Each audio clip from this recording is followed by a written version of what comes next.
Your English lecture.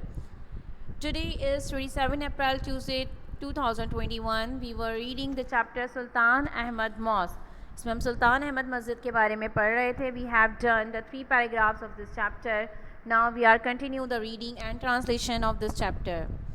Blue Mosque reflects the architectural style of both Ottoman Mosque and Bayezidine Church.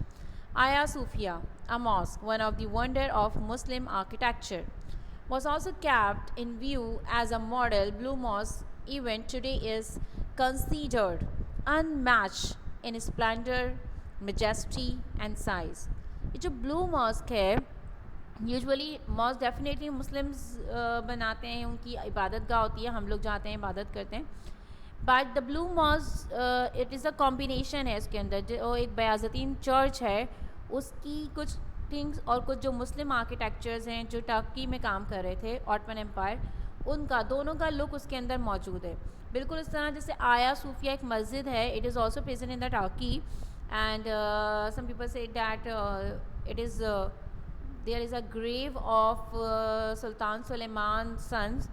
And अभी recently शायद आपने सुना भी हो, आया सूफिया क्लोज थी एक लॉन्ग टाइम से एंड अभी सडनली जो है वो उसे ओपन किया गया है. नाउ अगेन द माज is doing there, so really very good thing for us. So let's continue. The mosque has a spacious forecourt surrounded by a continuous vaulted arcade. It has ablution facilities on both sides. मस्जिद का जो खूबसूरत सा सहन है वो मेहराबी की तारों से घिरा हुआ है और उसके दोनों अतराफ़ में वज़ू की सहूलियात मैसर हैं. आपको पता है कि जो वज़ू खाने होते हैं उसमें क्या होता है, दोनों साइड्स पे पीपल आराम से, ताकि रश ना हो. In the centre there is a fountain which is rather small in contrast with the magnitude of the courtyard. दरमियान में एक फुआरा है जो कि सहन के हजम से मुताबिकत में छोटा है. एक भारी लोहे की जंजीर अदालत के ऊपरी मगरबी हिस्से में लटकी हुई है. A heavy iron chain hangs in the upper part of the court entrance on the western side. The side was meant for the Sultan alone.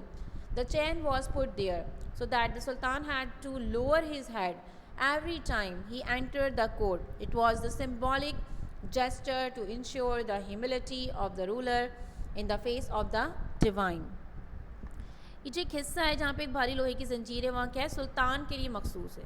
वहाँ जंजीर इसलिए लगाई गई है कि सुल्तान जो है हर बार अदालत के अंदर दाखिल होते हुए अलामती इशारे के तौर पर आज़ी और इंकिसारी को मद्देनज़र रखते हुए अच्छी हुक्मरानी को यकीनी बनाने के लिए सर झुका, यानी every one is answerable in front of Allah. The interior of the mosque at the lower level is lined with more than 20,000 handmade ceramic tile. Is more than 50 different tulip design at gallery level. At the design become flamboyant with representation of flowers, fruits and cypresses. मस्जिद का जो अंदरूनी नीचे वाला हिस्सा है उसमें हाथ से बनी हुई 20,000 से ज़ायद टाइल्स 50 से ज़्यादा पत्तियों की तरह के नमूना जात पर मुश्तमिल है. गैलरी की सतह तक के डिज़ाइन फूलों, फलों और लंबे सब्ज़ादार दरख्तों को ज़ाहिर करते हुए शोला नुमा बन जाते हैं. The upper level of the interior is adorned with blue paint. More than 200 stained glass windows with indirect design allow natural light to brighten up its interior, and the chandeliers further illuminated it with their glow. The decoration include verses from the Holy Quran.